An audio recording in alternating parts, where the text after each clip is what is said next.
Et bienvenue pour cette troisième semaine de réponse aux questions du RPGED 2024. C'est toujours Banager et puis on va continuer tranquillement à répondre aux séries de questions. Et donc on va commencer avec la question numéro 15 qui est un superbe équipement pour les joueurs. Moi très clairement ça vient de notre campagne Laelis qui est disponible sur la chaîne. Et c'est un équipement qui est indispensable à tout aventurier qui se respecte. Ce sont les ciseaux de Flibur, le roi visagiste. Alors, qu'est-ce que c'est les ciseaux de Flibur, le roi visagiste ? Écoutez, tout simplement, donc oui, ce sont des ciseaux, mais pas n'importe quels ciseaux. Ils ne sont pas communs. À chaque fois que vous coupez vos cheveux avec ces ciseaux, eh bien une magnifique barbe rousse vous pousse sur le visage et commence à vous parler et à vous chuchoter des idées un petit peu déplacées et maladroites. Voilà, donc c'est arrivé un des personnages à la table et c'était franchement hilarant. Et je conseille à tous ceux qui se lancent dans des jeux de rôle un peu fantaisistes et comme ça, à introduire les ciseaux de Flibur, le roi visagiste. Voilà, parce que ça amène un peu de fun autour de la table et puis c'est indispensable à tout aventurier, bien entendu. Donc voilà qui conclut la question numéro 15. Donc ensuite, on va passer à la question numéro 16, un jeu de rôle rapide à apprendre ou un système rapide à apprendre.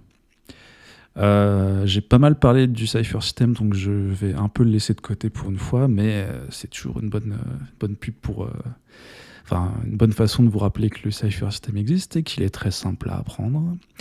Mais maintenant, je vais vous parler de quelque chose d'un peu plus actuel, je dirais. C'est le Year Zero Engine, le système qui équipe. Oula, on va parler français. Le système qui motorise, notamment les jeux de rôle Alien, Mutant Year Zero, Tales from the Loop et autres, The Walking Dead, voilà. Entre autres, c'est tout simple, vous lancez un pool de D6. Pour que le jet soit réussi, vous devez faire un seul 6 sur votre pool de dés. Donc voilà. Très très très très simple. Après, il y a plein de petites règles. Voilà, il y a les talents qui jouent pour un peu complexifier le système, mais je trouve que la mécanique vraiment de base du système est vraiment simple à prendre en main. Donc pour des débutants, pour de l'initiation, je trouve que c'est il faut le mettre en avant, ce système, je trouve que c'est vraiment bien.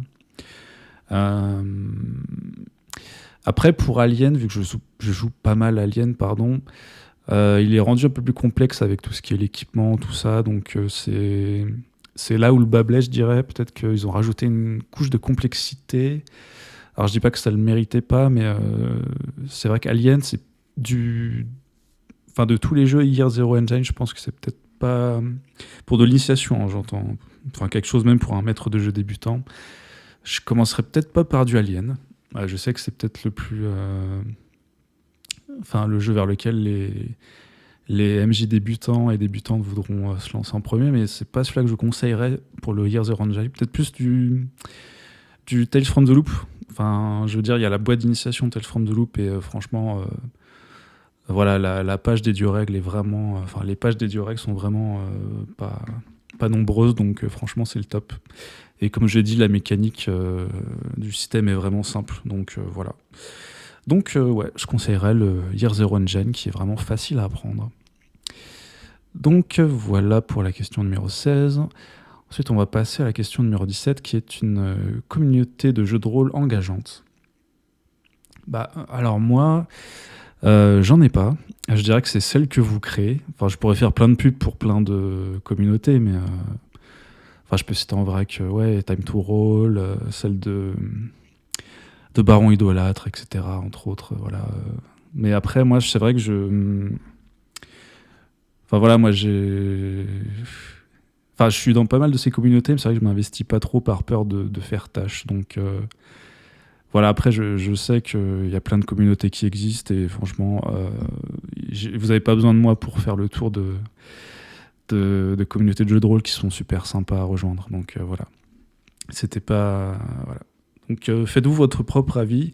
Peut-être même créer la vôtre si vous sentez que vous n'êtes pas à l'aise avec toutes celles proposées, toutes celles qui existent. Donc voilà. Surtout entourez-vous de gens qui sont bienveillants, qui n'hésitent pas à se remettre en question, voilà, qui n'ont pas les idées arrêtées, voilà. Et puis discutez surtout entre vous, voilà. Et bien entendu, voilà, faut se sentir à l'aise quoi dans cette communauté. Dès que vous voyez que vous vous sentez pas à l'aise, et ben, vous quittez le truc quoi. Parce que souvent, je parle pas forcément pour mon cas personnel, mais vous restez dans des communautés où c'est un peu toxique et vous restez parce que vous connaissez 2-3 gens qui sont très sympas et puis voilà, et puis au final vous restez 2-3 ans. Et ben non, en fait, fallait partir peut-être dès le premier mois en fait. Donc voilà, bah, bref. Je profite de cette question pour mettre en garde un peu celles et ceux qui pensent qu'ils sont dans une bonne communauté alors que non, c'est peut-être pas fait pour vous. C'est peut-être fait pour d'autres personnes, hein, attention, mais peut-être pas pour vous, voilà. Donc voilà, entourez-vous vraiment de gens bienveillants, quoi. Pas de gens figés, voilà. Ensuite, bah écoutez, c'est la question numéro 18. Alors celle-là, qui est un moment de jeu mémorable.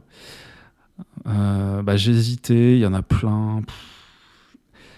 Mais ça va être sur la chute de Delta Green, la campagne que j'ai menée de 4 scénarios. C'est sur le dernier scénario où les personnages ont très clairement, ils étaient un petit peu dans des souliers, ça rigolait beaucoup, c'était un peu le début de partie était un peu lolilol. Voilà, notamment avec le personnage de Sutter Kane qui est un écrivain interprété par Petit Barbu. Bon, comment dire voilà, je vous laisse écouter. Puis ouais, les personnages étaient un petit peu limite l'enquête, ils s'en foutaient un peu.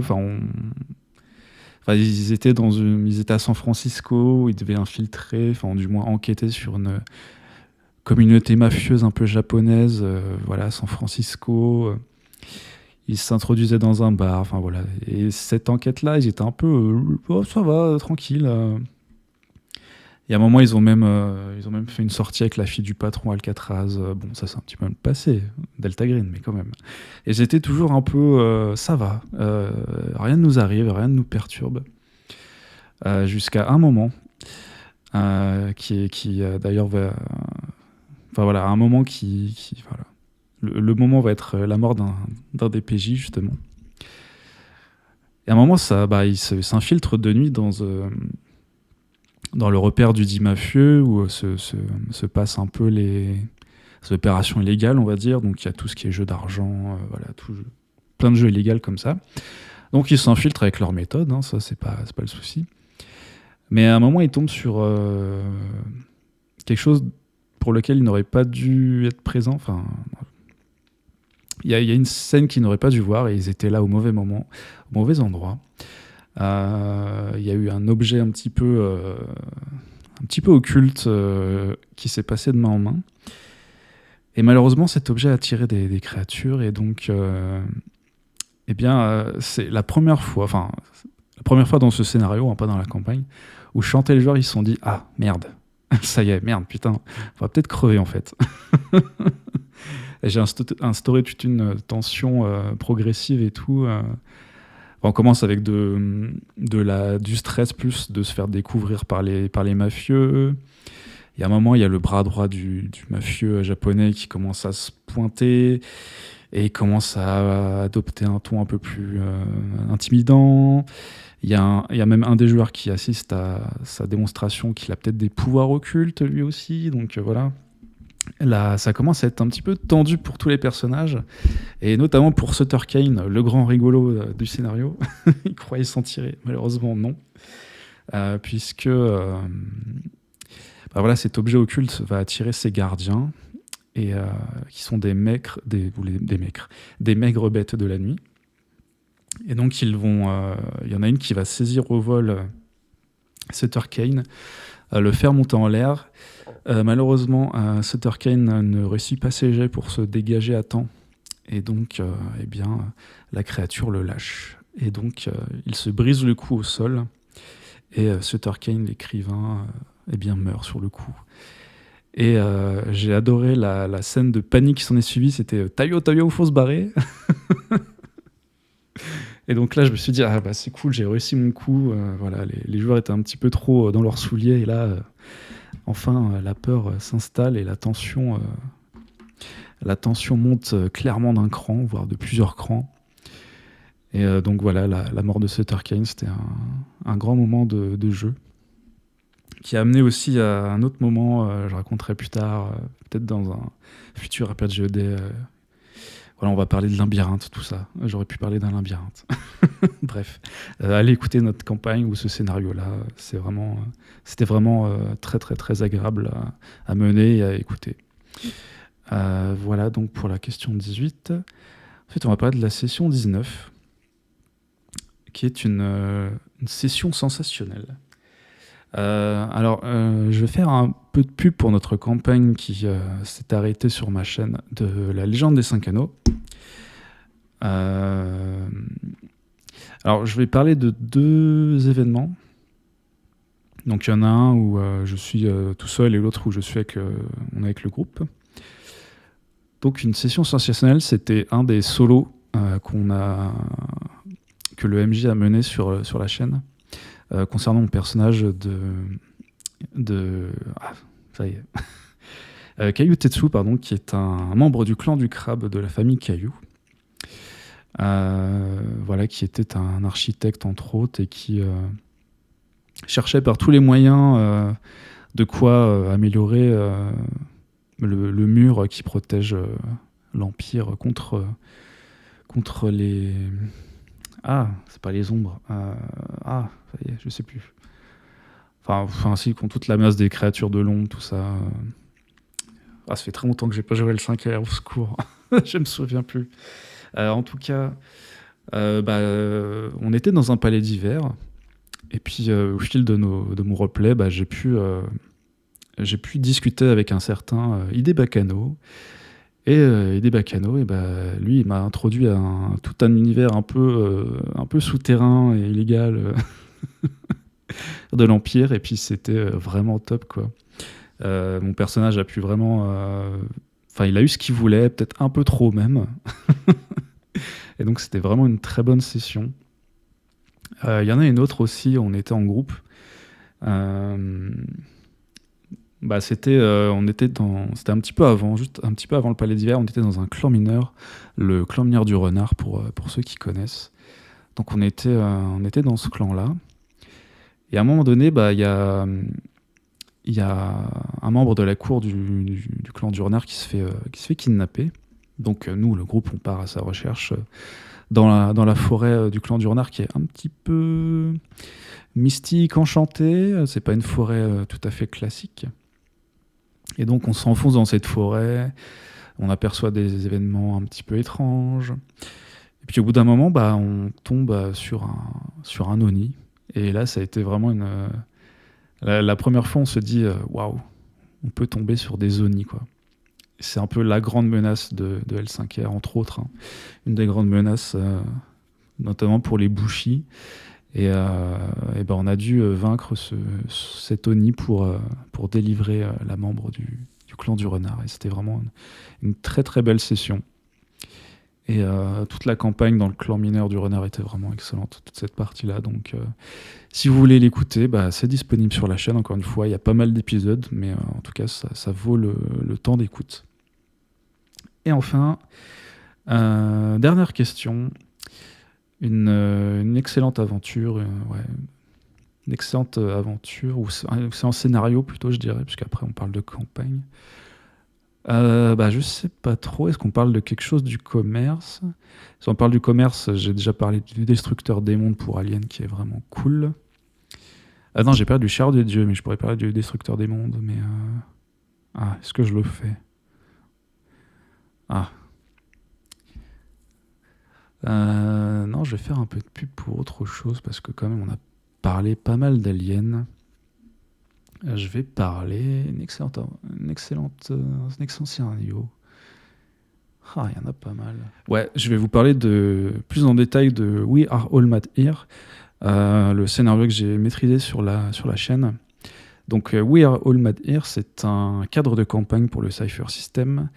Et donc c'est un cadre de campagne pour émuler tout ce qui est conte de fées, tout ce qui a trait au merveilleux, etc. Donc voilà. Si vous voulez faire du Alice au Pays des Merveilles, c'est possible avec ce cadre de campagne. Et donc j'ai proposé à un groupe de joueuses de jouer un scénario dans ce cadre de campagne. Et c'était vraiment un excellent scénario. Donc ils ont commencé déjà... Alors le groupe était un peu bigarré. Donc voilà, je vous laisse découvrir les personnages, mais c'était vraiment sympa. En gros, ce que je retiens de ce scénario, c'est que voilà, c'était... disons que... alors en fait, il y a ils sont invités à un mariage, en fait. Et en fait, ils se rendent compte que c'est deux princes charmants qui se marient. Et donc voilà, ils sont invités au mariage. Il y a plein de discussions, il y a quelques backgrounds des personnages qui se mettent en place. Voilà, il y a plein de petites aventures extrêmement drôles, notamment avec une fée. J'en dirai pas plus. Mais c'était vraiment très bien. Une fée et un bûcheron. Voilà, j'en dis pas plus. Je vous laisse aller écouter. Et un cheval aussi, un cheval magique, bien entendu. Donc ils arrivent au château de la grande ville de là où ils sont. Et disons que un des deux princes charmants, eh bien, il finit plutôt mal parce qu'il se fait téléporter, enfermer. Voilà. C'était pas du tout ce que j'avais prévu. Donc voilà. C'était un excellent scénario et je vous invite à aller l'écouter. J'en dévoile pas trop parce que je veux pas trop spoiler, mais voilà. C'était vraiment... c'est un des scénarios où je me suis le plus marré, honnêtement. J'ai vraiment rigolé. C'était vraiment très, très, très, très, très, très cool, très drôle, très fun. Donc si vous recherchez ce genre d'ambiance, eh bien, je vous invite à l'écouter. Il n'y a que 4 épisodes, c'est très court et puis c'est du grand art, voilà. Écoutez, voilà qui conclut cette série de réponses, cette 3e semaine de série de réponses aux questions du RPGED 2024. Comme d'habitude, je vous invite à commenter, à partager, à mettre vos réponses aux questions aussi, à me pointer du doigt si vous avez aussi sur YouTube ou autre répondu au RPGED 2024. Je suis très, très friand des réponses des uns et des autres. Donc voilà. Et puis je vous invite à regarder nos campagnes, nos scénarios. Voilà. C'est très très cool tout ça. Voilà. Eh bien écoutez, à la semaine prochaine. Salut.